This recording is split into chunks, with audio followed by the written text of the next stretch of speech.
semenep نعم مع الشيخ وسيم الحسني وسيم الحسني من المدينة المدينة المنورة. المنورة. هنا في إندونيسيا في بجة هذا النسب، وإن شاء الله بعدين باطل نسبهم بعلوي باطل بالإجماع إن شاء الله. أيوة بالإجماع. بالإجماع نقابة الأولياء ونقابة الأشراف في جميع الدول تقول بعلوي باطل. هذه نسوي تأسيس أنهم من أبناء ميمون القدام. هذا صحيح. هذا صحيح. هذا كلامهم صحيح. أهلا وسهلا. Pertama, isbat nasab itu adalah birruq'ah, dengan adanya kitab. Sedangkan syarat kitab itu adalah alla takuna mukhalifatan lil usul. Tidak boleh berbeda dengan kitab-kitab sebelumnya. Sedangkan apa yang dikatakan oleh kitab-kitab yang mengisbat Balawi mulai dari abad 9 sampai hari ini, yang katanya itu berjumlah 180 kitab, semuanya itu mukhalifatan lil usul, berbeda dengan kitab-kitab nasab dari mulai abad ke-4 sampai abad ke-9. Yang kedua, cara untuk metode isbat nasab adalah asyuhrah wal istifadah. Apakah nasab Alawi syuhrah dan istifadah? Tidak. Buktinya dari mulai abad ke-4 sampai ke-9 sama sekali tidak ada yang menyebutkan. Bagaimana sebuah nasab bisa dikatakan syuhrah wal istifadah kalau selama 550 tahun sama sekali tidak ada yang menyebutkan? Dan tidak ada yang menyebutkan Ubaid punya ayah namanya Ahmad bin Isa. Maka syuhrah dan istifadah tidak bisa untuk mengisbat nasab Ba'alawi. Yang ketiga, dengan syahadah, bahwa metode isbat nasab salah satunya adalah syahadah, yaitu kesaksian dua orang laki-laki.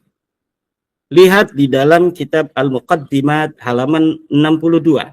Syekh Khalil bin Ibrahim mengatakan, aqulu inna hadzal amra laisa fi subuti nasabil qabail bal yu'malu fi ilhaqi nasabi tiflin bi abi. Syahadah adalah memang metode untuk mengisbat nasab, tetapi dia metode mengisbat nasab seorang anak hari ini kepada ayahnya, bukan nasab qabail yang sudah ribuan tahun seperti Ubaid. Maka metode ketiga dalam isbat nasab tidak bisa untuk mengisbat Ba'alawi. Kemudian metode keempat adalah iqrar. Iqrar ini pula dikatakan oleh Syekh Khalil Ibrahim di dalam kitabnya Muqaddimat fi Ilmil Ansab, bahwa juga metode ini hanya bisa digunakan untuk mengisbat seorang anak yang ada hari ini kepada ayahnya, yaitu diiqrar oleh ayahnya. Dari 4 metodologi pengisbat nasab ini, satu pun tidak ada yang bisa untuk diterapkan untuk mengisbat Ba'alawi.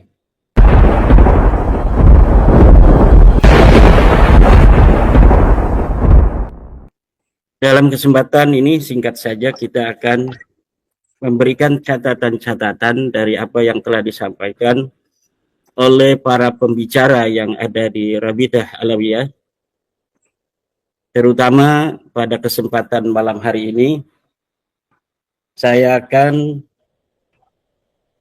berikan catatan-catatan jawaban terhadap apa yang telah disampaikan oleh Hanif Alatas dan Maimun Nafis, ya, dua orang terlebih dahulu. Ada beberapa hal yang dibicarakan oleh Al-Ustadz Hanif Alatas. Yang pertama, bahwa nasab Ba'alawi sudah diijma. Beberapa iddi'aul ijma, riwayat-riwayat adanya ijma yang diberikan oleh ulama, seperti disampaikan oleh Yusuf An-Nabhani. Sekarang kita gali apa betul adanya ijma itu terhadap nasab Ba'alawi. Adanya ijma yang telah didakwakan atau diaku oleh Yusuf An-Nabhani, kemudian oleh Ali bin Abu Bakar As-Sakran di dalam Al-Burqatul Musyiqah. Jadi sebenarnya ijma itu atau iddi'aul ijma, pengakuan adanya ijma, pertama kali itu disampaikan oleh Ali bin Abu Bakar As-Sakran 895 Hijriah.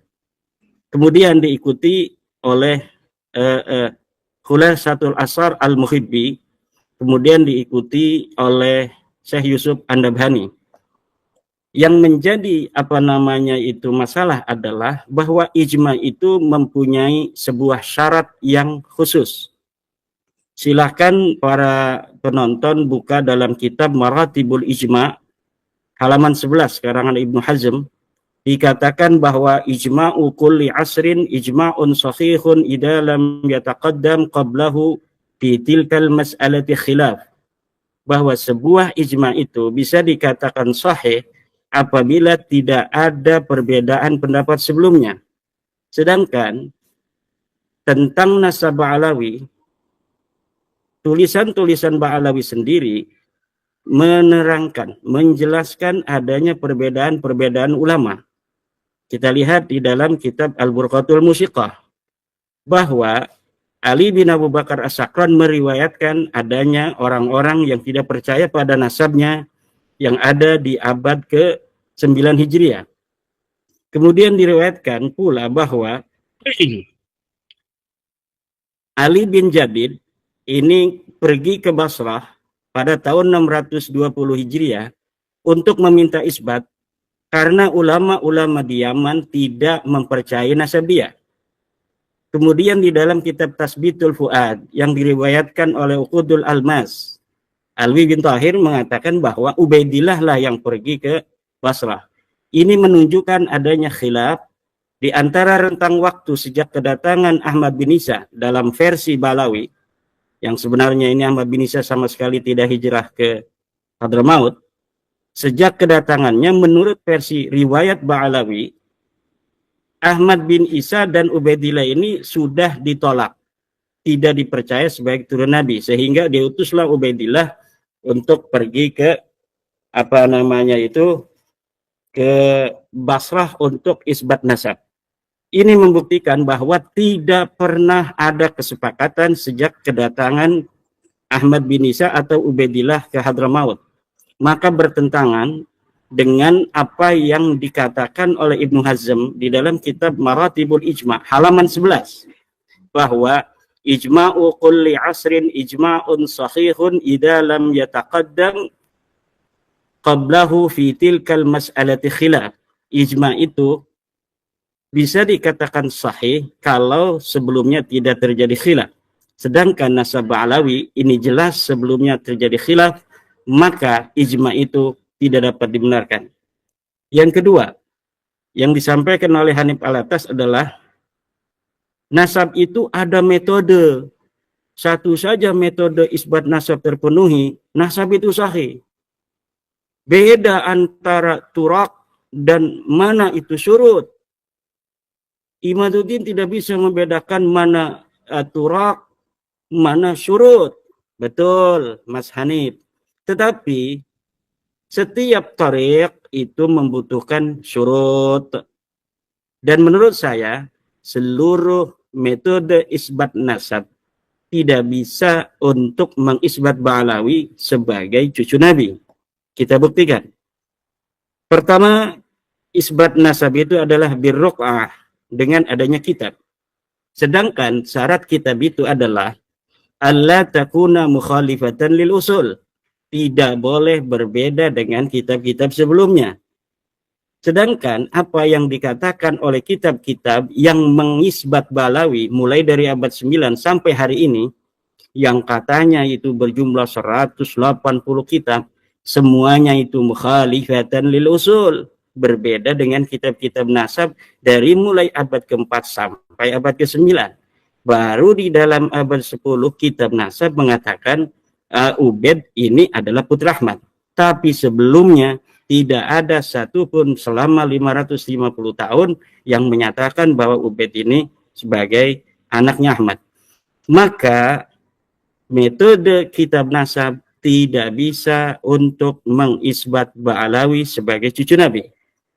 Yang kedua, cara untuk metode isbat nasab adalah asyuhrah wal istifadah. Apakah nasab Ba'alawi Syuhra dan Istifadah? Tidak. Buktinya dari mulai abad ke-4 sampai ke-9 sama sekali tidak ada yang menyebutkan. Bagaimana sebuah nasab bisa dikatakan Syuhra wal Istifadah kalau selama 550 tahun sama sekali tidak ada yang menyebutkan. Sedangkan di dalam kaidah ilmu nasab, Ibnu Hajar mengatakan innan nasaba mimma yasbutu bil istifadati illa ayyusbita ma yukhalifu. Silahkan buka kitab Al-Jawabul Jalil halaman 47. Para pemirsa bisa melihat di dalam kitab Al-Jawabul Jalil halaman 47 itu bahwa memang benar nasab itu bisa diisbat dengan adanya syuhra dan istifadah, tetapi ada syaratnya. Illa ayasbuta ma yukhalifu, kalau tidak ada yang menentang.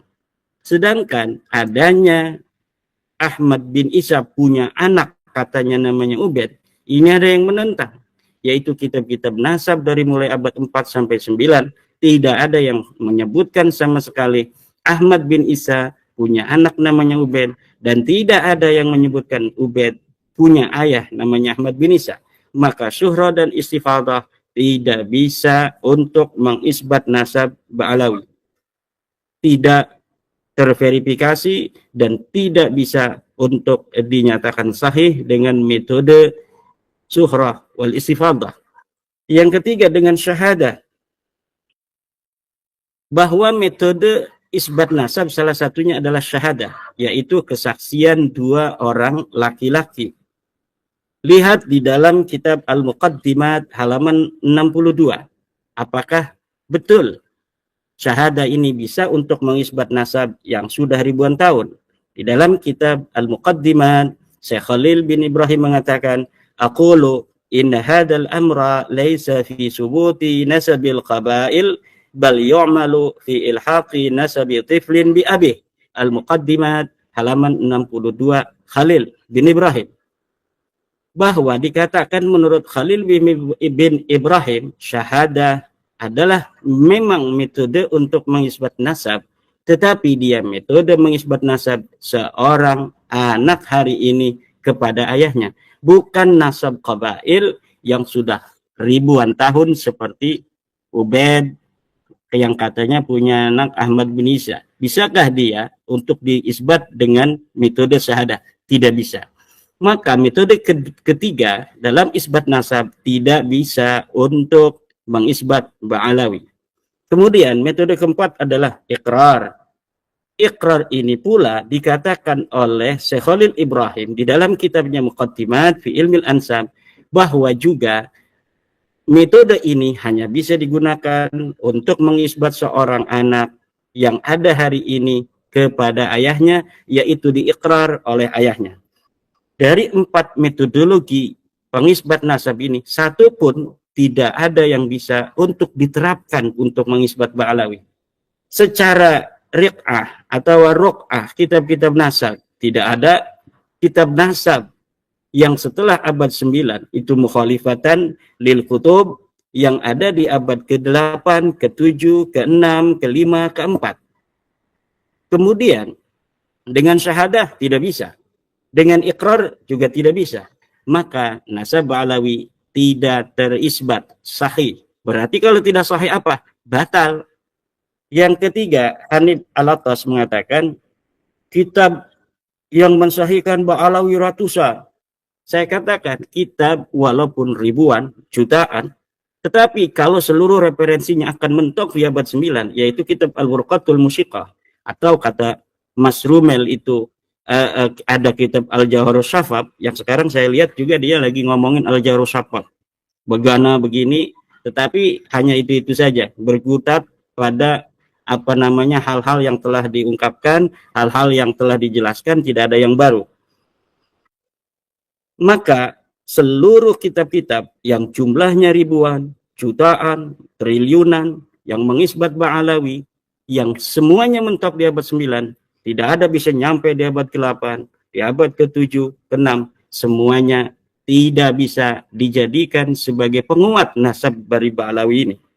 Kemudian yang keempat, dikatakan oleh Mas Hanif Al-Attas, tidak ada yang menyatakan kitab sejaman sebagai syarat mutlak daripada pengisbatan nasab. Ilmu nasab adalah ilmu sejarah.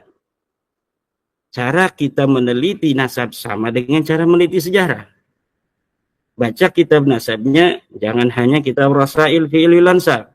Jangan kitab Muqaddimat fil Islam saja. Silahkan baca kitab Usulu Ilmin Nasab wal Mufadalah Bainal Ansab halaman 76. Saya ulangi, pemirsa silahkan untuk memverifikasi kitab-kitab yang saya sebutkan.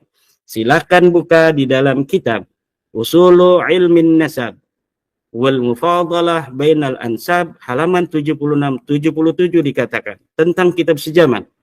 Wa indama nuhaqqiqun nasaba fa innal masadir allati yumkinu an nastaqiya minha an-nasaba yajibu an takuna min kutubil ansabil qadimah allati kutibat fima qabla al-'asr al-hadis haitsu kana an-nasu aqraba ila ma'rifati usulihim. Ketika kita mentahqiq sebuah nasab, maka sumber-sumber primer yang bisa untuk kita gali untuk mengetahui nasab wajib, yajibu. Ini kalimatnya yajibu loh. Yajibu, wajib antakuna minal min kutubil ansabil qadimah. Dia haruslah kitab-kitab yang terdahulu. Kitab yang terlebih dahulu sesuai dengan al-haqbah az-zamaniyah di mana nama-nama itu ada, itu lebih baik. Kalau tidak, yang paling dekat. Di sini dikatakan haitsu kana nasu aqraba ila ma'rifati usulihim. Ketika manusia lebih dekat untuk mengetahui nasab-nasab leluhur mereka. Semakin dekat dengan objek, maka itu semakin baik. Semakin dekat, semakin baik. Jika tidak, maka di dalam kaidah ilmu sejarah disebut dengan argumentium excellentio. Maka sesuatu yang mampu kita untuk raih dari sebuah sumber yang terdekat, itulah yang dijadikan sebagai yang terpokok. Ketika ditemukan Asy-Syajarah Al-Mubarakah yang menghasar bahwa anaknya daripada Ahmad bin Isa cuma 3, yaitu Muhammad, Ali, dan Husain, maka inilah yang dijadikan sebagai mu'tamadat, yang sebagai pegangan seluruh ahli nasab. Ketika nanti ditemukan abad yang lebih dekat, barulah kitab Asy-Syajarah Al-Mubarakah ini kekuatannya itu digeser oleh kitab yang lebih tua, yang lebih dekat dengan objek penelitian. Tapi nasab Bahlawi ini orang yang objeknya ada di abad keempat, yaitu 345 Hijriah, tapi kemudian baru dikatakan punya anak Ubaid pada 895 Hijriah. Ini coba hitung, ada 551 tahun. Kita genapkan 550 tahun. Berita, informasi, adanya keterangan bahwa Ubaid mempunyai ayah namanya Ahmad bin Isa, atau Ahmad bin Isa punya anak namanya Ubaid, itu setelah 550 tahun baru ada. Kemudian, ini Mas Hanif Alatas untuk mempertahankan nasabnya menerjemahkan tentang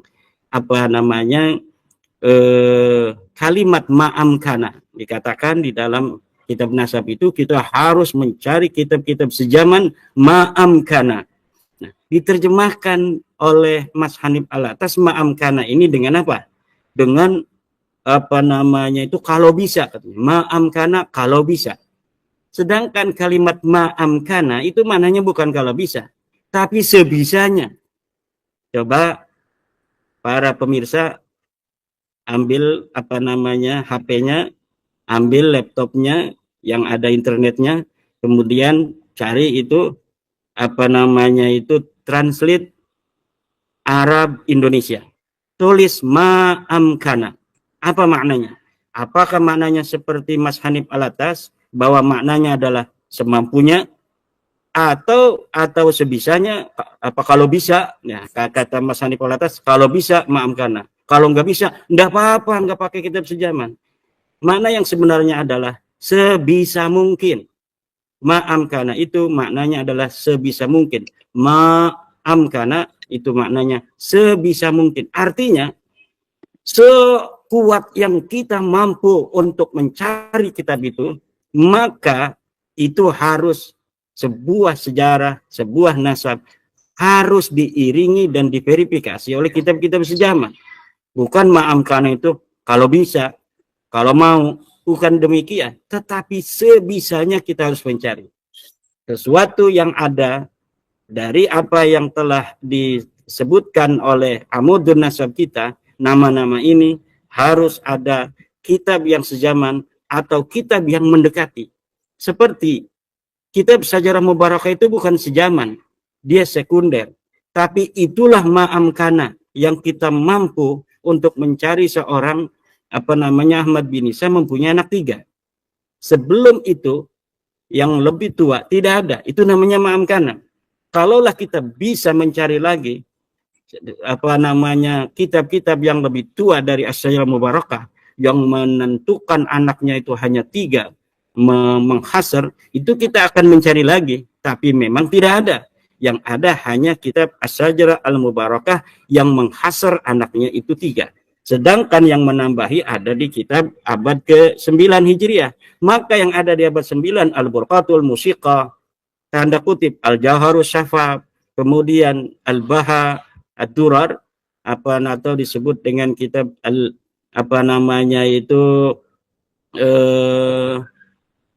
Al-Masra'ur Rawi. Itu semua Al-Ghurrar, Al-Masra'ur Rawi itu terbantahkan semua, tidak bisa dijadikan sebagai masadir, tidak bisa dijadikan sebagai maraji. Kenapa tidak bisa dijadikan sebagai maraji? Maraji itu harus ada masadir. Kalau misalnya sebuah maraji tidak berdasarkan masadir, ini maraji ini adalah sekunder, masadir ini adalah primer, yang paling dekat. Maka maraji ini diabaikan, apalagi ketika maraji ini bertentangan dengan masadir, seperti Al-Burqatul Musiqah bertentangan dengan kitab As-Sajarah Mubarakah. Maka itu Al-Burqatul Musiqah, Al-Jawharus Syafab, Al-Ghurrar, Al-Masra'ur Rawi, Al-Juz'ul Latif, semuanya harus diabaikan. Kenapa? Karena mu'aradah, bertentangan dengan kitab yang lebih tua. Demikianlah cara bekerja ahli sejarah itu, Mas Rumel ya. Dia katanya ahli sejarah, tapi kitab sejaman, kitab primer, kitab sekunder diabaikan, hanya Syuhra dan Istifadah. Ini sejarah cenayang namanya. Ini sejarah orang-orang yang ngaku historian, ngaku sejarawan, tapi tidak memerlukan sumber. Ini sejarawan cenayang namanya. Kemudian yang kelima, yang keenam, saya catat ya dari apa-apa yang disampaikan oleh Mas Hanif Alatas. Kata Mas Hanif Alatas, kalau kitab sejaman diterapkan, maka nasab Nabi Muhammad rungkat. Naudzubillah, summa naudzubillah min dalik. Nasab Nabi Muhammad itu, Mas Hanif, sampai Adnan itu diberitakan oleh baginda Nabi besar Muhammad SAW di dalam hadis. Bahkan di dalam hadisnya itu hadis riwayat Muslim. Dikatakan dalam kitab riwayat Muslim itu bahwa Nabi Muhammad SAW itu dari Kinanah. Ya. Nabi Muhammad itu dari Kinanah. Ini jangan sampai kita gara-gara kita untuk itu mempertahankan nasab, ini menjadikan Nabi Muhammad nasabnya sebagai bemper. Naudzubillah summa naudzubillah. Nabi Muhammad itu nasabnya melalui wahyu. Wa ma yantiqu 'anil hawa in huwa illa wahyu yuha. Di dalam Al-Qur'an disebutkan bahwa Nabi Muhammad itu orang-orang Arab itu keturunan Ibrahim, millat abikum Ibrahim. Agama ayah-ayah kalian. Siapa ayah kalian? Ibrahim. Itu kumnya kepada siapa? Kepada orang-orang Quraisy. Ini menyatakan bahwa wahyu sendiri mengatakan Nabi Muhammad orang Arab itu keturunan daripada Ibrahim. Ini sudah nas Al-Quran. Adapun amudun nasab sampai Nabi Ibrahim tidak dibutuhkan lagi. Untuk mengisbat Nabi Muhammad keturunan Ibrahim tidak butuhkan amudun nasab karena sudah ada Al-Quran yang menyatakan. Kemudian mengenai Nabi Muhammad SAW sebagai keturunan daripada Kinanah, itu hadis mengatakan. dari riwayat Muslim. Jadi nggak perlu lagi kita apa namanya itu membawa-bawa nasab Nabi Muhammad dalam perdebatan nasab apa Ba'alawi yang memang tidak terverifikasi. Kalau rungkat sendiri aja, jangan bawa-bawa junjungan kita Nabi besar Muhammad sallallahu alaihi wasallam. Bawa juga nasab Wali Songo, bawa juga nasab Syekh Abdul Qadir Al-Jilani, nyari-nyari teman. Gak usah lah. Kita pertahankan saja apa dalil-dalilnya dari nasab Balawi untuk menyambungkan daripada nasab Balawi itu. Jangan bawa-bawa nasab Nabi besar Muhammad SAW. Kita nanti akan masuk dalam su'ul adab, naudzubillah. Su'ul adab itu, aduh, kepada Rasulullah ini bahaya ini. Kemudian kepada nasab-nasab Wali Songo, kita bisa perdebatkan lagi nasab Wali Songo. Semakin apa hari ini kita semakin apa nama mendapatkan banyak sekali apa namanya bukti-bukti apa historis tentang nasab Wali Songo. Semakin digali Wali Songo ini karena memang sosok historis di masa lalu, semakin digali ini semakin bermunculan. Dari Aceh datang, dari Uzbekistan datang, dari Pakistan datang, dari Maroko datang dan sebagainya. Nanti kita tinggal al-jam'u. Jadi jangan bawa-bawa nasab Wali Songo lah di dalam bagaimana apa namanya itu mempertahankan nasab Balawi. Kalau Wali Songo kepada Balawi sudah jelas semua keturunan Wali Songo yang mu'tabar dari Naqabah Ansab Aulia Tis'ah itu menolak nasab Balawi nyambung apa menurunkan Wali Songo. Dari Aceh menolak, dari Uzbek, dari Pakistan, Maroko dan sebagainya. Paling beberapa orang aja yang masih apa namanya dari turun Wali Songo yang memiliki apa keyakinan seperti pada zaman-zaman kolonial itu bahwa Wali Songo berasal dari Ubaidillah. Itu hanya beberapa gelintir orang saja. Jadi saya mohon pada Mas Hanif ini jangan bawa-bawa nasab Wali Songo dalam perdebatan nasab Balawi. Pertahankan aja nasab Balawi. Bagaimana nasab Balawi ini bisa pertahankan? Dan sampai detik ini tidak bisa dipertahankan. Kenapa? Karena memang datanya nggak ada. Kemudian kesimpulan Mas Hanif Alatas itu tidak satu pun bisa menjawab 12 pertanyaan daripada tesis saya. Dan telah nyata bahwa metode-metode menetapkan nasab tidak bisa mengisbat nasab Balawi. Saya kira poin-poin itu Mas Rifki yang itu disampaikan oleh Mas Hanif Alatas yang perlu untuk saya respon. Kemudian ada lagi dari Mas Maimun Nafis dari Pesantren Sarang. Sebelum ke saya untuk membahas Mas Maimun Nafis, dari Mas Rifki ada komentar atau sesuatu hal yang perlu dibahas. Kalau argumen saya tidak tahu apakah ini muncul atau tidak di acara Robito Alawiyah tadi. Kalau argumen tidak tercatat tidak berarti tidak ada, itu bagaimana ya dalam metode nasab atau sejarah ya? Ya, nanti itu akan dibahas oleh Mas Maimun Nafis. Ya, saya langsung aja ya. Saya langsung bahas ini. Ada seorang ustadz dari Pesantren Sarang, guru di sana, seorang ustadz di Pesantren Sarang. Ini Mas Maimun Nafis dengan itu berapi-api ya. Kayaknya itu menahan amarah gitu. Karena memang Mas Rifki, saya pernah menjawab tentang Gus Najih ya, tentang Gus Najih. Mungkin ini Mas Maimun Nafis ingin menyatakan bahwa saya muridnya Gus Najih bisa menjawab kan? Karena saya waktu itu telah menjawab dari proposisi Gus Najih yang memang beliau bukan tidak alim, beliau alim, tetapi dalam masalah nasab ini memang memerlukan kejelian tersendiri, itu saya kira. Dan Mas Maimun Nafis ini secara garis besar bagus juga ya dalam penyampaian hujah-hujah, karena memang demikianlah pesantren NU mendidik santri-santrinya Mas Rifki, mantap. Tetapi dia juga mengaku sebagai lembaga Bahsul Masail ya. Lembaga Bahsul Masail mungkin di tingkat kabupaten atau provinsi, dan sekarang ini dari tingkat PBNU akan menjawabnya. Iya, baik. Ya, ini anggota Bahsul Masail PBNU akan menjawab anggota Bahsul Masail di Jateng atau di Rembang gitu ya, Mas Maimun Nafis, atau tingkat pesantrennya. Ini sama-sama anak NU. Mas Maimun Nafis mengatakan bahwa nasab Ba'alawi sudah diisbat 180 kitab. Ini sama dengan Mas Hanif Alatas tadi ya, 150 kitab atau 180 kitab. Ya saya katakan lagi, Mas Maimun Nafis 1000 atau 2000, 1 juta kitab yang mensahihkan nasab Balawi itu akan mentok ke abad 9 kepada kitab Al-Burqatun Al-Musiqah dan kitab Al-Jawharus Syafah. Karena memang itu muaranya di situ. Dimulainya dari situ, bendungannya di situ, kemudian dialirkan kemana-mana. Bisa tidak sebelum dari bendungan Al-Jawharus Syafaf dan Al-Burqa itu, kitab itu atau pengisbatan itu melaju sampai ke Ahmad bin Isa. Tidak ada, Mas Maimun Nafis.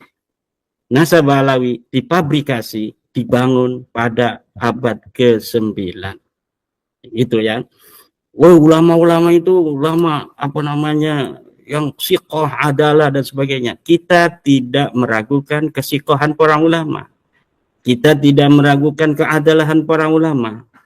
Tetapi kita harus sadar bahwa ulama itu tidak maksum. Ulama itu tidaklah dijaga oleh Allah seperti Nabi Muhammad dijaga, para anbiya dijaga dari kesalahan. Kalau kita mengatakan ulama pasti benar, maka akan banyak orang-orang yang harus kita benarkan. Ketika salah satu berbeda dengan yang lainnya, kita akan bingung. Semuanya maksum kok. Ini tidak begitu. Agama ini agama dalil. Siapa yang punya dalil, maka dialah yang harus diikuti.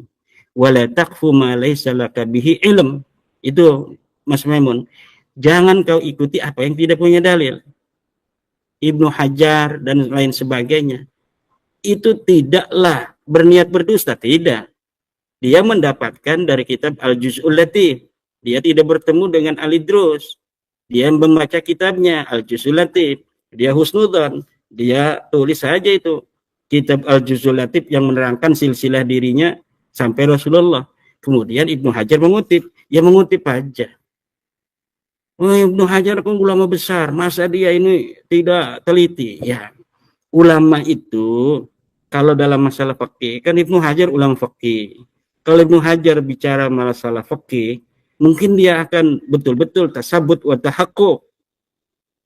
Tetapi ketika hanya bicara tentang silsilah sanad yang hanya untuk tabarukan, ya nggak perlu beliau itu mentasabut dan mentahakkuk. Akan banyak waktu terbuang untuk seorang Ibnu Hajar yang ahli fikih kalau untuk mengisbat nasab Balawi atau meneliti nasab Balawi satu persatu. Contohnya saya ini 2 tahun ini nguprak nasab Balawi, banyak tulisan saya, kitab-kitab saya belum selesai. Dalam bahasa Indonesia saya punya kitab buku induk fikih Islam Nusantara, baru jilid 1 dicetak. Lihat itu di perpustakaan universitas Islam di Indonesia. Di UIN itu ada itu buku induk fikih Islam Nusantara, baru 1 jilid. Jilid keduanya sampai sekarang belum selesai. Kenapa? Mikirin nasabnya Balawi ini nih. Kemudian kitab Al-Muqtafi fi Syarhi Nihayatiz Zain karya Syekh Nawawi At-Tanar Al-Bantani. Itu saya baru sarahin 1 juz dari puluhan juz yang saya rencanakan. Itu bisa dilihat di dalam internet, di arsip.com, di Maktabah Nur dan lain sebagainya. Al-Muqtafi fi Syarhi Nihayatiz Zain. Itu karena ada nasab Balawi ini saya belum bisa untuk meneruskan. Jadi membutuhkan waktu yang banyak dan waktu itu tidak dianggap urgen oleh Ibnu Hajar untuk meneliti nasab-nasab itu. Kenapa? Karena yang ditemui orang-orang saleh. Yang beliau tahu ini nasab tidak mencurigakan. Hari ini yang kita temui kan model-model begitu, Bu. Yang mencurigakan itu kan. Akhirnya kita meneliti dan setelah diteliti haplogrupnya G. Setelah diteliti nasabnya nggak nyambung, ya kan? 550 tahun. Di kitab sejarah tidak ada nama-namanya. Apalagi nanti kan. Kemudian Mas Maimun Nafis, Sajarah Mubarakah ini penisbatan pada Imam Fakhrul Razinya diragukan. Ya, boleh saja orang meragukan kan. Itu namanya hak pribadi masing-masing sesuai kepentingannya masing-masing. Yang jelas bukti materialnya itu loh, Mas Maimun Nafis. Ini ada kitab namanya manuskrip As-Sajarah Al-Mubarakah. Ditemukan oleh Al-Mar'asi dari Iran. Kemudian ditasabut oleh Syekh Mahdi Rojai. Diteliti oleh Syekh Mahdi Rojai, oh ada mereknya, ini karangan Al-Fahru Rozi 600 Hijriah, 614 Hijriah. Kemudian nama kitabnya As-Sajarah Al-Mubarakah. Di penyalinnya ada namanya Wahid bin Samsudin. Tahun penyalinnya ada 820 Hijriah. Tempatnya di mana? Di Turki, di perpustakaan Sultan Ahmad As-Salis. Semuanya lengkap alamatnya. Lalu dicetaklah, kemudian kitab itu menjadi referensi para ahli nasab hari ini. Tiba-tiba ketika diteliti dalam kitab apa saja Mubarakah itu menyebutkan Ahmad bin Isa anaknya 3, diragukan nih sama Mas Rumel Abbas, Mas Maimun Nafis. Wah ini penisbatannya nggak jelas. Ya, nggak jelas dari mana? Jelas itu penisbatannya. Cara kita meneliti, seorang peneliti manuskrip itu meneliti itu satu meneliti pertama itu dari bukti material manuskrip itu sendiri. Benarkah dia ini karangan daripada Imam Fakhruddin Ar-Razi? Oh jelas, namanya itu jelas Imam Fakhruddin Ar-Razi. Mas Romel ini ngotak-ngatik dalam buku menakar itu, ini Ar-Razi banyak, iya Ar-Razi banyak, tapi kan udah ada namanya itu, Umar Ar-Razi. Jelas itu Imam Fakhruddin Ar-Razi. Oh ini katanya, itu apa namanya ya, falasi. Apa, bukan falasi, kesengajaan berfalasi itu namanya. Atau pura-pura bego namanya itu, Mas Rifki. Lah ini udah jelas kitabnya, ada, manuskripnya ada. Ketika mencetak tidak ada apa namanya itu kepentingan pribadi dari Syekh Mahdi Rojai. Dia juga tidak menyangka itu di dalamnya itu membatalkan Balawi itu. Kan dia kan temannya Balawi. Kemudian Syekh Wahid Samsuddinnya, beliau ini tidak ada permusuhan dengan Balawi. Kalau dia ini apa namanya ini menulis naskah dari Imam Fakhruddin Ar-Razi itu, sudah diketahui dia ini musuh Balawi, kemudian tidak memasukkan nama Abdullah, baru patut dicurigai. Ini tidak ada. Wahid bin Samsuddin, Imam Fakhruddin Ar-Razi, tidak ada berita dia bermusuhan dengan Balawi. Kitab itu, sebuah manuskrip perlu dicurigai kalau ada interest pribadi. Misal, ada kitab tentang nasab Balawi, manuskrip karya Murtado Az-Zabidi, tapi ditemukannya oleh keluarga Balawi. Ini perlu dicurigai nih. Betul tidak itu kitab Murtado Az-Zabidi? Ulama abad ke-13 awal. Setelah diteliti ternyata bukan. Kitabnya itu ditulis oleh Hasan Muhammad Qasim dari Mesir. Yang dia itu berkawan dengan bin Yahya yang ada di Mesir. Sangat besar kemungkinan bahwa dia menulis itu adalah atas desakan permintaan daripada bin Yahya yang ada di Mesir. Kenapa? Karena yang mengirimkan kepada apa Ba'alawi yang ada di Indonesia untuk dicetak itu adalah bin Yahya itu. Bisa jadi itu Hasan Muhammad Qasim yang menulis, bisa jadi yang menulis ini bin Yahya itu sendiri. Yang jelas Hasan Muhammad Qasim telah diteliti oleh para ulama sebagai pemalsu manuskrip. Manuskrip Az-Zainabat yang ada di Mesir, yang dikatakan itu sebagai karangan Al-Ubaidili, ternyata karangan dia sendiri untuk mempertahankan Masjid Az-Zainab yang ada di Mesir. Ini sudah jelas. Kalau seperti itu, nah manuskrip-manuskrip yang ada interest pribadi dengan penemunya, dengan penulisnya, patut dicurigai. Tapi kalau As-Sajarah Mubarakah, ini tidak ada interest pribadi. Baik satu dari Imam Fakhruddin Ar-Razi, tidak ada permusuhan dengan Balawi. Dengan penyalinnya, Muhammad Qasim, tidak ada permusuhan dengan Balawi. Kemudian dengan penemunya, Syekh Al-Mar'asi, bahkan dia ini muridnya Balawi, gurunya ini Balawi. Mahdi Rojai, dia seorang Syiah, yang teman-temannya Syiah Indonesia dari Balawi. Ini Balawi-Balawi yang Syiah itu dari Indonesia, temannya Mahdi Rojai. nggak mungkin dia punya interest untuk membatalkan nasabah Alawi dengan penemuannya. Jadi ini sangat sikoh sekali Mas Maimun Nafis Sejarah Mubarakah untuk dijadikan pegangan Mas Maimun Nafis untuk merenung. Coba lupakan dulu masalah-masalah hubungan pribadi dengan Balawi. Lupakan dulu hubungan kekerabatan, keguruan itu. Kita coba secara ilmiah. Insya Allah Mas Maimun Nafis akan menemukan kebenaran yang hakiki. Ma'rifatu haqiqati syai'i bil yaqin. Allah yang akan memberikan itu insyaallah.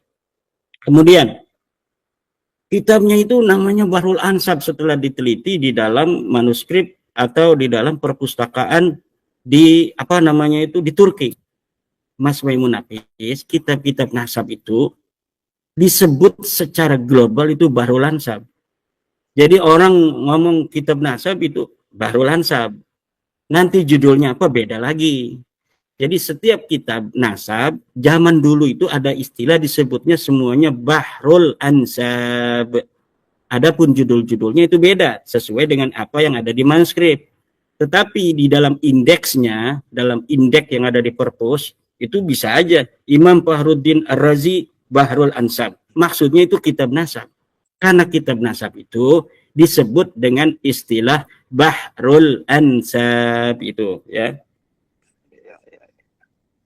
Kemudian ada lagi Mas Maimun Nafis, ada ideologi Syiah di dalam kitab As-Sajarah Mubarakah. Tidak mungkin dengan gaya Maduranya Mas Maimun Nafis katanya saya ini Madura asli. Gus Wapi itu Madura yang tidak Mas Rifki ini Madura asli nih. Kalau saya Madura keturunan saja ya. Saya juga ada Maduranya itu Mas Maimun Nafis.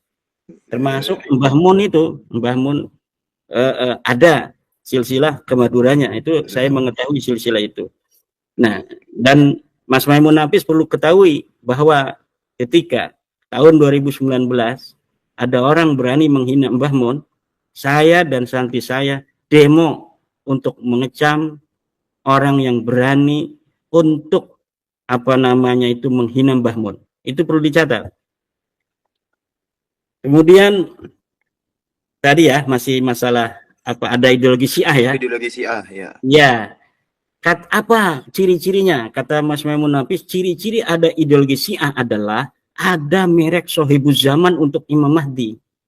Yang menyebut Sohibuz Zaman untuk Imam Mahdi itu orang Syiah. Nah, ini saya katakan Mas Maimun Nafis yang Anda permasalahkan itu justru menguatkan kitab As-Sajarah Al-Mubarakah sebagai karangan Imam Fakhruddin Ar-Razi. Kenapa saya katakan demikian? Karena lihat di dalam kitab Imam Fakhruddin Ar-Razi yang lain, namanya kitab Maratibul Aliyah, Al-Maratibul Aliyah. Di dalam kitab Al-Maratibul Aliyah dikatakan bahwa Imam Mahdi itu Sohibuz Zaman. Lihat para pemirsa, juz 8 halaman 106.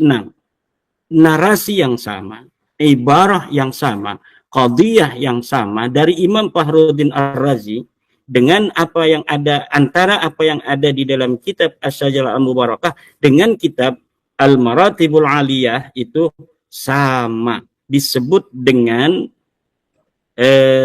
Sohibuz Zaman. Kitabnya namanya bukan Al-Maratib, Al-Matalib Al-Aliyah. Al-Matalib Al-Aliyah juz 8 halaman 106. Imam Fakhruddin Ar-Razi selalu menyebut nama Imam Mahdi dengan Sohibuz Zaman. Dan coba telitilah para pakar-pakar sejarah Islam, ini memang mengkaitkan imam kita ini, Imam Fakhruddin Ar-Razi, yang dikenal dengan ahli sunnah wal jamaah, tokoh ahli sunnah, tetapi dalam beberapa hal beliau ini memang terindikasi juga bukan dia menganut Syiah, tetapi setuju dengan pendapat Syiah. Di antaranya adalah tentang Imam Mahdi. Jadi Imam Fakhruddin Ar-Razi di dalam masalah Imam Mahdi ini setuju dengan Syiah. Coba lihat kitab Al-Maratibul Aliyah. Di dalam ahli sunnah kan begini. bahwa yang namanya Imam Mahdi itu nanti akan lahir di akhir zaman. Dia namanya Muhammad, bapaknya Abdullah. Tetapi di dalam tradisi Syiah, Imam Mahdi ini sudah lahir. Nanti dia akan muncul di hari kiamat. Dan inilah yang diyakini oleh Imam Fakhruddin Ar-Razi. Kita bisa konfirmasi dalam kitab-kitab beliau, terutama kitab Al-Maratibul Aliyah, ingat juz 8 halaman 106. Jadi konsistensi penyebutan Imam Fakhruddin Ar-Razi tentang Imam Mahdi mengindikasikan kuat bahwa Syajarah Mubarakah Mas Maimun adalah betul-betul karangan Imam Fakhruddin Ar-Razi. Jadi apa yang dikatakan oleh Mas Maimun itu, bahwa karena ini Syajarah Mubarakah ini diragukan, maka seluruh provisi Imaduddin itu batal. Nah, itu levelnya Bahsul Masail tingkat kabupaten itu.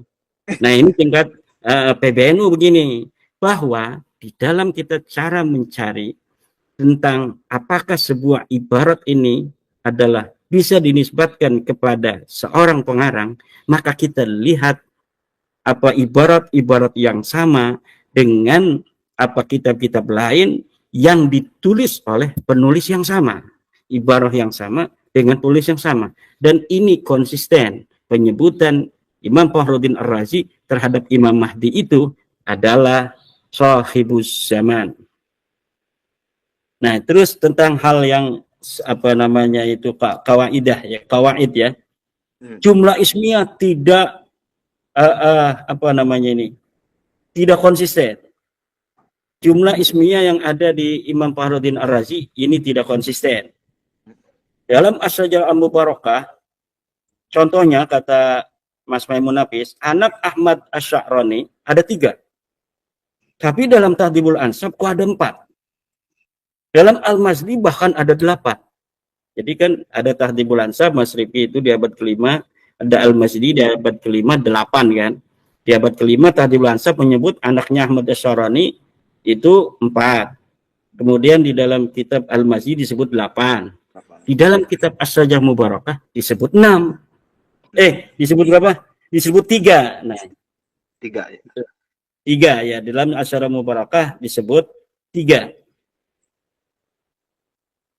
Nah, berarti ini tidak konsisten, kata Mas Maimun Nafis. Saya jawab begini, Mas Maimun harus mengerti cara para ahli nasab di dalam menulis kitab nasab. Ada ibarah ketika menyebutkan anak dan keturunan. Ada dengan kalimat fa'aulada, ada dengan fa'aqaba. Fa'aulada itu artinya dia punya anak. Kalau fa'aqaba dia berketurunan dari. Nah, itu beda. Kalau fa'aulada ya dia punya anaknya berapa, itu mau yang keturunan tidak berketurunan disebutin semua. Kemudian kalau fa'aqaba yang disebutkan hanya yang berketurunan. Itu yang pertama.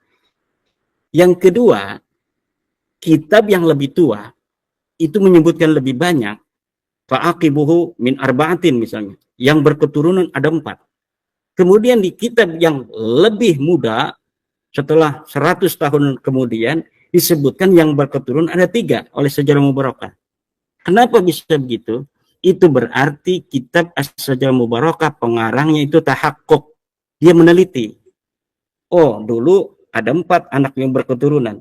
Sekarang tapi si dia itu sudah meninggal dan anaknya juga meninggal. Jadi dari garis dia ini sudah tidak ada lagi. Maka karena Imam Fakhruddin Ar-Razi mengetahui dengan tahakkuk wa tasabbut bahwa dari jalur satu ini yang dikatakan 4 oleh Tahdhibul Ansab, tapi yang satu ini hari ini sudah tidak punya keturunan, maka tidak perlu untuk ditulis kembali. Kenapa? Karena ilmu nasab, kitab nasab dicatat untuk silaturahmi orang-orang yang masih hidup yang punya keturunan agar mengetahui sepupunya masing-masing. Kalau orang yang 100 tahun lalu itu sudah tidak ada punya keturunan, yang hari ini tidak ada keturunannya, buat apa dicatat lagi? Itu. Tetapi kadang-kadang memang ada ulama, orang yang tidak berketurunan ditulis. Nanti inkorodo, yaitu cara-cara ulama di dalam menulis kitab nasab berbeda-beda. ada yang tahakkuk, ada yang tasabut, ada yang hanya mengutip dari ulama sebelumnya. Jadi dia tidak up to date, Mas Rifki. Dia kayak Ibnu Inabah di abad 9. Dia ini menyebutkan Ahmad bin Isa. Tapi yang dia sebutkan persis sama dengan Tahdhibul Ansab yang ada di abad ke-5. Ini berarti Ibnu Inabah di dalam nasab Ahmad bin Isa dia tidak tahakkuk. Dia tidak sengaja meneliti. Di nasab lain dia meneliti, tapi nasab ini nggak usah lah, ini kayaknya nggak penting misalnya. Itu diabaikan menelitinya, hanya dia mengutip dari ulama sebelumnya. Ada yang seperti itu. Dan juga apa yang dipermasalahkan oleh Mas Maimun Nafis, bahwa jumlah ismiyah itu tidak konsisten. Dengan tidak konsistennya ini berarti bahwa dalil saya yang mengatakan bahwa anak Ahmad bin Isa itu hanya 3 berdasarkan kitab As-Sajal Al-Mubarakah ini gugur, kata Mas Maimun Nafis. Ya ternyata seperti itu. Itu bukan gugur, tapi Mas Maimun belum mengerti cara ulama ahli nasab menulis sebuah kitab nasab. Kalau mengerti tidak mungkin. Mas Rumel udah ngerti itu karena udah pernah debat dengan saya seperti ini. Masalah kenapa dalam Tahdhibul Ansab ada 4, di dalam Al-Mazdi ada 8, kok saja Mubarakah ada 3. Itu Mas Rumel udah paham. Maka dia tidak sebutin lagi. Dalam kitab menakarnya itu masih ada begitu. Tapi sekarang mungkin dia tidak lagi. Karena beliau itu cepat belajar orangnya sebenarnya. Mas Rumel itu yang tadi disebut di dalam Nabawi TV itu Romli. Itu menyebut Romli itu sebagai sebuah alibi juga itu Mas Rifki, bahwa Abdullah dan Ubaidillah itu ada tuh buktinya, ada Mas Rumel menjadi Ramli gitu. Gitu ya. Itu jadi luar biasa itu Mas Rumel. Nah, ini ini tentang jumlah ismiyah ya. Jadi jumlah ismiyah itu jangan dikatakan begini juga tadi Mas Maimun Nafis, bahwa yang mengatakan jumlah ismiyah itu hasar itu, yaitu Syekh Mahdi Rojai, dia itu sudah membantah katanya Imaduddin sendiri. Bagaimana Imaduddin lebih tahu dari penulisnya? Mas Maimun, jumlah ismiyah sebagai hasar itu bukan kalimat dari Syekh Mahdi Rojai. Jumlah ismiyah itu adalah kaidah para pakar nasab, bukan hanya Syekh Mahdi Ar-Rojai. Coba lihat di dalam kitab Umdatul Talib Ibnu Inabah. Dalam kitab Umdatul Talib Ibnu Inabah halaman 340.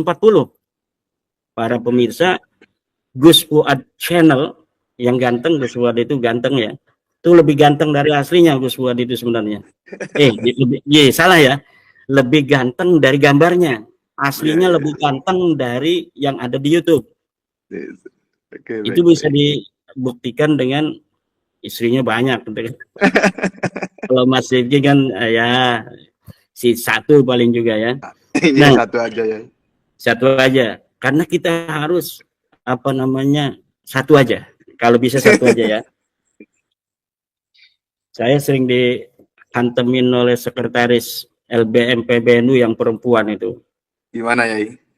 Iya itu masalah harus satu katanya kan. Nah ini di dalam kitab Ibnu Inabah halaman 340 itu persis sama ibaratnya Mas Maimun Nafis, bahwa jumlah ismiyah itu apabila ditulis dalam kitab nasab itu artinya hasr, hanya 3. Tadi Mas Maimun juga buktinya ada kitab yang lebih tua kemudian malah lebih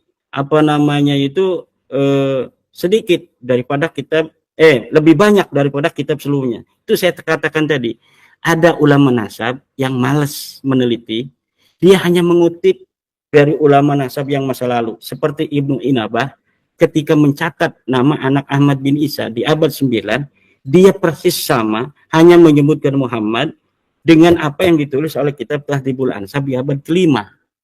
Itu yang demikian itu namanya para penulis nasab, karena dianggap ini tidak terlalu penting atau memang di luar jangkauannya, akhirnya dibiarkan, dia hanya mengutip kitab-kitab sebelumnya. Kemudian ada lagi yang apa namanya itu disebutkan oleh Mas Maimun Nafis,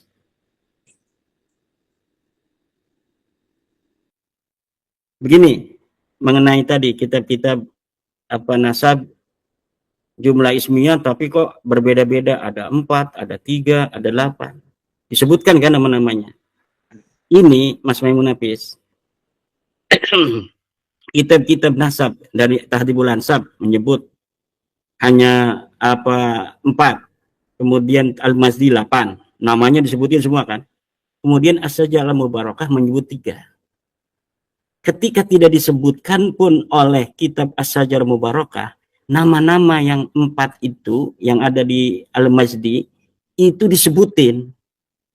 Jadi memang sosoknya ada gitu di abad ke-5. Tetapi Ubaid tidak begitu. Dia sudah tidak disebutkan di Sajalah Mubarakah, di Tahdhibul Ansab pun tidak ada, di kitab Al-Mazdi pun tidak ada, di Al-Muntaqilat Talibiyah pun tidak ada, dalam kitab Al-Asili tidak ada, dalam Al-Fahri tidak ada, dalam As-Sabatul Musan tidak ada, dalam kitab apa namanya Umdatul Talib tidak ada, di dalam kitab An-Nafah Al-Ambariyah tidak ada. Nah, ini bedanya itu dengan apa yang tadi dipermasalahkan oleh Mas Maimun Nafis. Apa-apa yang tidak disebutkan di dalam As-Sajalah Mubarakah tapi disebutkan di dalam kitab Tahdhibul Ansab, ini membuktikan bahwa sosoknya pernah ada di abad ke-5 walaupun tidak disebutkan di abad ke-6. Tetapi untuk Ubaidillah sudah dia tidak disebutkan di Sajalah Mubarakah, sebelumnya pun tidak disebutkan, tidak ada. Abad ke-5 ada kitab 3 yang bisa diakses yang berkaitan dengan kitab apa namanya nama Ahmad bin Isa, sama sekali tidak ada nama Ubaid. Kemudian abad-abad setelahnya itu sampai abad 9, sampai abad itu diciptakan pada abad 9, tidak ada. Ini yang apa namanya saya katakan yang disebutkan oleh Mas Maimun Nafis itu menguatkan saya sebenarnya. Kemudian bikin kaidah Mas Rifki, ini Mas Maimun Nafis ini bikin kaidah. Kata dia as-sukut 'alan nasab wa adamud dzikri la yu'tabar fi ilmin nasab li anna sakita yahtamilu fi amrihi al-jahalatu au akhada anil jahili awil ikhtisaru. Ini maknanya begini, diam terhadap nasab dan tidak menyebut itu tidak bisa dijadikan patokan dalam ilmu nasab, karena orang yang diam itu mungkin saja dia tidak tahu atau mengambil dari orang yang tidak tahu, atau dia niatnya meringkes. Ini saya baru mendengar ini ada kaidah begini Mas Rifki. Berarti sebelumnya belum ada kaidah itu ya? Iya, kayaknya dibikin sendiri ini. Karena berarti itu bisa dipertanyakan ya, itu kaidah ya dari jelas. mana atau? Harusnya tadi Mas Mabdi Dikara sebagai apa namanya itu moderator ya yang dari Institut Ilmu Al-Qur'an IIKI Jakarta itu mempertanyakan ini kaidah dari mana gitu. Kata Mas Maimun, dari saya. Nah, diam terhadap nasab dan dia tidak menyebut itu tidak dapat jadikan patokan dalam ilmu nasab, karena orang yang diam, penulis nasab misalnya, mungkin saja dia tidak tahu atau mengambil dari orang yang tidak tahu atau niat meringkas. Ini kaidah ini kita bisa uji juga secara metodologis ya. Orang diam terhadap nasab tidak menyebutkan, dia tidak bisa dihitung dalam ilmu nasab, apalagi yang menyebutkan. Ya. Orang menyebutkan nasab, ini anaknya 3, ini harusnya yang dihitung kan. Tidak menyebut tidak bisa jadi patokan, tapi yang menyebut juga harus jadi patokan dong. Jadi yang menyebut itu yang harus jadi patokan, tidak menyebut itu jangan jadikan patokan. Betul. Kalau maksudnya dia kan mungkin tidak menyebut nama Ubaidillah, jangan dijadikan patokan bahwa Ubaidillah tidak ada, kan maksudnya begitu dia. Tetapi ibarat ini kurang sempurna, karena orang yang diam itu mungkin saja dia tidak tahu. Ya betul, orang yang diam itu mungkin tidak tahu. Berarti kemudian, tidak tahu kan? Iya, berarti tidak tahu. Kalau tidak tahu ya udah, berarti tidak tahu itu Bisa jadi karena memang tidak ada orang itu, makanya dia tidak tahu kan, karena memang objek apa ilmunya tidak ada. Atau dia mengambil orang yang dari tidak tahu tentang sesuatu yang tidak ada itu. Atau dia niat meringkas. Ini niat meringkas ini apa Mas Rumel pernah saya kuliahi gratis tentang ikhtisar ini. Apa makna mukhtasar dalam ilmu nasab? Mungkin Mas Maimun Nafis ini bisa bertanya pada Mas Rumel tuh. Ya, tentang bagaimana kuliah daripada Imaduddin Usman tentang kitab mukhtasar. Kemudian seharusnya yang dijadikan oleh apa Mas Maimun Nafis sebagai kaidah, ini kitab apa yang akan saya sebutkan jelas, kaidahnya jelas, ada di kitab jelas. Silahkan Mas Maimun Nafis buka kitab Al-Wajiz fi Idahi Qawaidil Fiqhi karya Muhammad Sidqi halaman 205. As-sukut fi ma'radil hajati bayanun. As-sukut fi ma'radil hajati bayan. Diam ketika dibutuhkan itu menjelaskan sesuatu. Orang diam ketika dibutuhkan itu menjelaskan sesuatu. Apa sesuatu itu? Memang sesuatu itu tidak ada. Dia diam terhadap anak Ahmad bin Isa yang bernama Ubaid. Itu adalah bayan. Menjelaskan bahwa Ubaid ini bukan anak daripada Ahmad bin Isa. Kemudian pakai kaidah lagi. La yalzamu min adamid dalili adamul madlul. Tidak mesti tidak adanya dalil, itu tidak adanya madlul. Betul. Tetapi ada kaidah lagi Mas Maimun Nafis. Al-ilmu bi'adamid dalili dalilun. Bahwa kalau kita sudah mengetahui tidak ada dalilnya, maka itu adalah petunjuk bi'adamil madlul, bahwa madlulnya tidak ada. Saya sudah mencari, betul-betul mencari nih, betul-betul mencari adakah dalil tentang Ubaid. Tidak ada. Kita cari dalam kitab abad ke-4 ayat, dalam kitab abad ke-5 ayat, dalam kitab abad ke-6 Orono, dalam kitab abad ke-7 Ghair Maujid, dalam kitab abad ke-8 Nothing, dalam kitab abad ke-9 kitab Nasab, pokoknya Wiswarawono pokoknya. Nah ini kita sudah mengetahui tidak adanya dalil, berarti ini menunjukkan tidak adanya madlul. Memang tidak ada ini. Orang ahli nasab mengatakan bahwa Ubaid adalah anak Ahmad bin Isa, tidak ada. Jadi kaidah la yalzamu min adamid dalil adamul madlul ini jangan dipakai, yang dipakai al ilmu bi adamid dalili dalilun ala adamil madlul. Nah, itu Mas Rifki yang bisa saya sampaikan. Ini untuk nanti Mas Rumel dan Mas Wafi itu ya akan dalam pertemuan berikutnya. Mungkin bisa besok. Berikutnya. Iya. Oh iya ya. Ya ini sedikit saja. Ini kalau saya catat-catat ini sepertinya sudah dibahas semua di tulisan-tulisan Yai Imad di RMI NU. Ya memang ini tidak ada yang baru ya, tapi itu kan tadi ada sebuah diskusi yang diadakan untuk mencari kebenaran. Tapi ada diskusi yang diadakan untuk mengatakan kita belum menyerah. Iya ya. Ini yang baru itu adalah kaidah baru itu tadi itu ya. Kaidah baru. Tapi tadi ada yang menarik tentang DNA ya. Saya memperhatikan pertama itu Dr. Zen. Dia pakar DNA benar kan? Dia menjelaskan sesuai dengan keilmuannya. Walaupun ada sedikit-sedikit ya supaya membantu Balawi lah, karena dia Balawi. Dia menjelaskan tentang Y-DNA, menjelaskan tentang mitokondria, menjelaskan tentang zigzag parental. Ketika menerangkan parental ini semangat kan, menerangkan tentang DNA yang YDNA, itu dia menyatakan bahwa setiap ayah menurunkan apa adanya kepada anaknya. Tapi dia tidak mengatakan ini bisa untuk sampai ke Nabi Adam, enggak gitu, enggak semangat.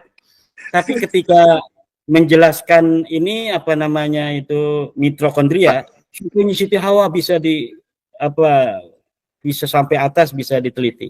Kemudian ketika menjelaskan tentang DNA parental itu, ini hanya beberapa generasi tidak bisa lagi gitu.